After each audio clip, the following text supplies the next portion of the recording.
Tennessee Severe View Newsroom, where we have a lot to talk about over the next couple of days weather-wise.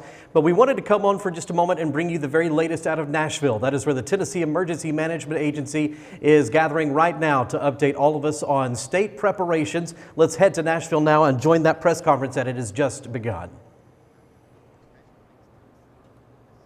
And Tennesseans are blessed and they're safer because of these partnerships. Oftentimes we're asked, how are we preparing? State troopers and dispatchers aren't just punching a clock. They're working around the clock to make sure every stretch of interstate's run out looking for stranded motorists. But we want to get to these motorists before the cold does. We're clearing the way. We're aggressively clearing these roadways, especially what's on the shoulder of abandoned vehicles, so emergency units can respond when seconds matter. Weather preparedness, we want you to know before you go. You just heard Josh Brown from TDOT talk about their map that's out there. Check these maps for real-time conditions. If the forecast calls for snow or ice, the best thing to do is stay off the roads if you don't have to. You've heard that mentioned before, and that's a constant theme. There's essential workers that must be out to keep America going. Make sure your vehicles are prepared. Ensure your batteries are fully charged. Make sure you have the proper tread depth and tire pressure in your tires. Check your antifreeze levels as well. Keep full as possible. In the event you do get stranded, trying to stay warm. If you're having to let your vehicle run for warmth, please be mindful of carbon monoxide and make sure the exhaust pipe is clear of any debris. Please check your emergency kits in your vehicle. Make sure they have blankets, batteries, flashlights, water, snacks, in case you're stuck there for an extended period. I want you to remember, ice and snow, ice and take it slow. That is, if you must be out. These speed limits that are set, they're set for sunny days, ideal driving conditions, not slippery surfaces. Increase your following distance from other vehicles around you. It takes longer and more distance to stop on a slick road. You heard Josh briefly mention about the TDOT worker and safety of others. Please don't crowd the plow. The snow plows are out there. They're there to keep the roadway safe. They need space to work. In the event of emergency, please give us a call at star THP. That's star 847 from your cell phone. We will get help to you as quick as possible. Be prepared to provide your location and vehicle description to the dispatchers. This will help us locate you quickly. If you're unaware where you are, please use your map feature on your phone. This should aid you. Move over for first responders. You see emergency vehicles on the shoulder? Slow down and move over. Our troopers and responders are most vulnerable inside the vehicles working. This move over law even applies to TDOT help trucks, TDOT workers, and tow truck operators. Please be safe. Finally, I want to thank our media partners and the public for their compliance and their effort to prepare for this winter weather event that's coming. Thank you. Thank you so much. That concludes our formal remarks. So at this point, we're happy to take any questions that you might have. I was going to ask Travis real quick if things are going to, if the TDOT trucks were going to assist, maybe help pull people out and stuff like that. Could you do your question one more time, Nikki? The TDOT trucks, you know, when they have the flashers and everything, will they assist in helping pulling people out if they need to? We have a great partnership with TDOT. Their efforts are second to none, and yes, they'll be assisting folks. But Josh, if you don't mind answering some of the efforts, please. He can. Yeah, be glad to. The HELP program, the yellow trucks that I mentioned, these folks are trained and their trucks are equipped to do just that, and it's something that they're ready to do. So yeah, if there's someone stranded, stuck in the snow, you know, they do a number of these every year. So yeah, we'll be glad to offer that service. How many snow plows are we going to have out there throughout this event? So we're gathering that information. I believe that has been put on our website, if I'm not mistaken. But the total number thus far, I don't have that exactly for you. So. Do you know how many pounds of salt you're going to be using to brine the roads? Yeah, I sure do. 200. Do you have that, Beth? Yeah. Okay. Yeah. In terms of treating the roads, are there any issues with mix? Are there any challenges of that, like in terms of precipitation types? Are there any challenges with that? So, you know, they're already putting the brine down, as you've probably seen, and that's what the treatment that's used before the snow gets here. Then after the snow comes, they will be putting down the salt then to treat the roads. So, yeah. In terms of like freezing rain, does that pose any issues? Well, I mean, there's not a, you know, there's not I guess, a perfect solution for that, and freezing rain is something that does cause a you know, a concern for motorists, and that's why we encourage people to stay at home if at all possible.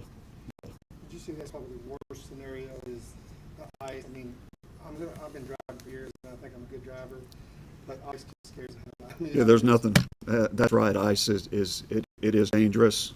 Snow is dangerous, but if you get the ice involved as well, and you know, it not only puts the motorist in danger, but it puts people in danger who are out there trying to do their job and keep the roadways clear for us. So yeah. Would you have any guidance with how to drive in the snow versus how to drive in the ice? Yeah, I can go to what I tell my children, right? That'd be great. Yeah. So you don't want to follow too closely, number one. Travis mentioned the speed limits. I believe Major Plotzer mentioned the speed limits. Those are designed for optimal conditions. Be it rain, sleet, snow, or ice, you need to be going below the speed limit, right? Don't follow too closely.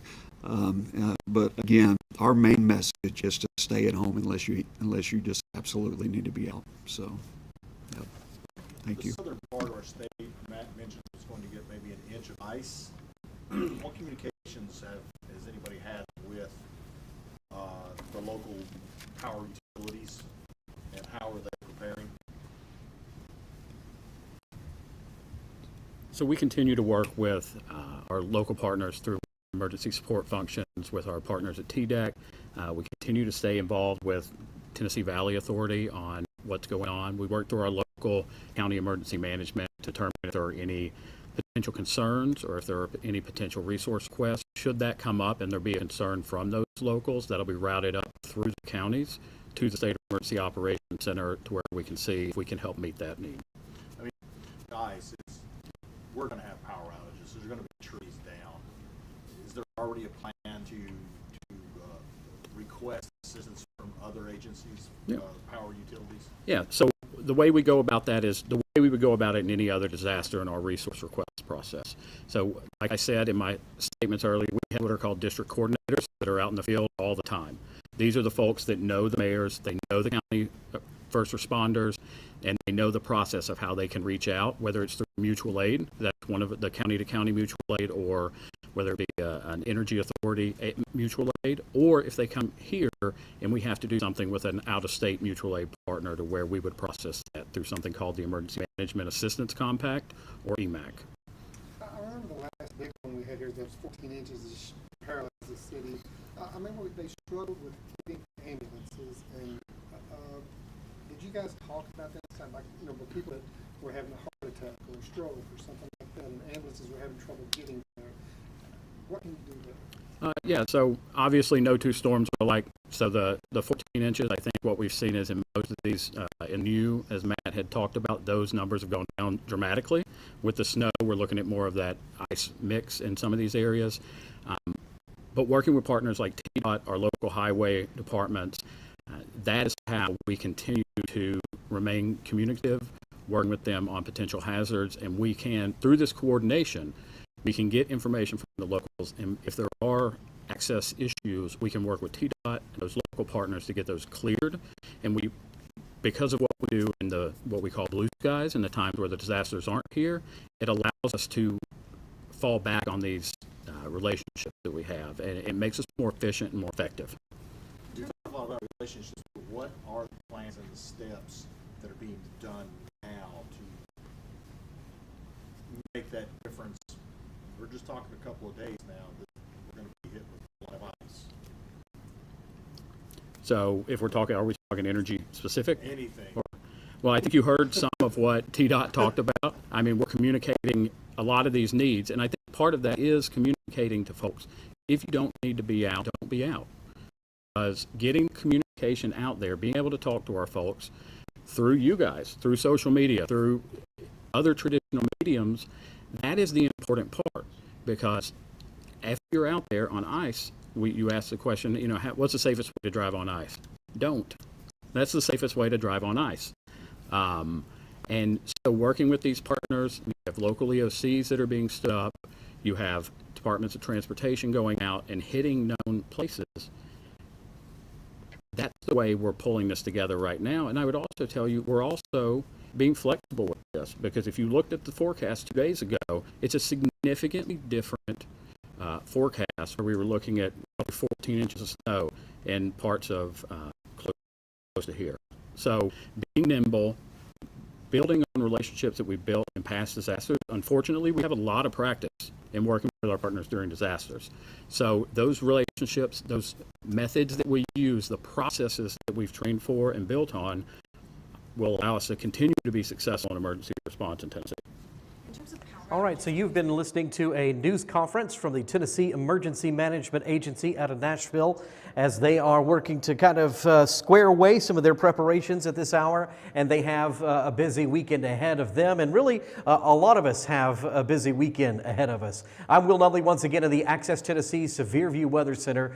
We appreciate you joining us this afternoon. I apologize for the choppy audio there. That's the feed as we received it from TEMA this afternoon, so we'll work on fine-tuning all of that ahead for what are likely going to be several of these news conferences. But let's talk about some of the key takeaways from this. And this is informing us that they've gone ahead and started road treatment. We understand from earlier news conferences that a lot of the treating of those roads started to happen early this morning, starting in the southern counties and working their way up. Our studios are here in southwest Middle Tennessee, and we've already seen that salt brine mix on the road, and it's going to continue to grow throughout the state of Tennessee on the interstates, and that retreatment will happen as the precip starts to fall. So that's going to be an ongoing process. One thing I want to direct your attention to, no matter where in the state that you're watching us this afternoon, is the different type of hazards and how different parts of the state will see different effects from this system. So pay attention to your local meteorologists, pay attention to your local television stations, and of course your local radio stations, and all of us here at Access Tennessee, because we want to help define some of those areas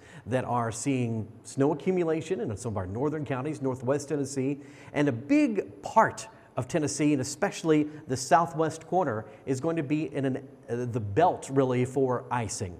And we actually have an ice storm warning for places like Hickman County, Lewis County, Wayne, Humphreys. All of those are under an ice storm warning beginning tomorrow night. And then that winter weather advisory extends for most of the state. And then you also have, again, snow chances the farther north. And by the way, folks, all of this is going to change once again. By the time that we visit you tomorrow morning, we're probably going to have some more fine-tuning in place and a different look at the forecast. So just be prepared. And as part of this, of course, we've been seeing lots of store shelves emptying today. We've been checking in with some of our local retailers here that are reporting busy stores this afternoon. And that is what you want to see, even though it may be frustrating. That is what you want to see, is people taking this seriously. Because unfortunately, for a lot of people, especially in southwest Middle Tennessee, it's not going to be so much of a beautiful snow event. What we're talking about is an icing event. Power lines. As you were hearing from state leaders just a moment ago, they were saying, we are going to have power outages. They expect it. So we need you to be prepared for possibly a couple of days, maybe a few days, depending on where you are and what conditions visit your home, to be prepared for a few days without electricity. Because when we look at the forecast lows for things like Monday and Tuesday, we're talking about single digits, in some cases down to zero for overnight lows. And so if you have any complications with power, it's just going to be very difficult. Thank you for joining us here this afternoon. We're going to continue bringing these updates through your local radio stations and also our digital partners here as part of the Access Tennessee Network. Be safe, be prepared. Stay with us here. Make sure you follow us and share this information with your friends and family. Take this one seriously. I know it's been talked about for days now, but look at that as a good thing.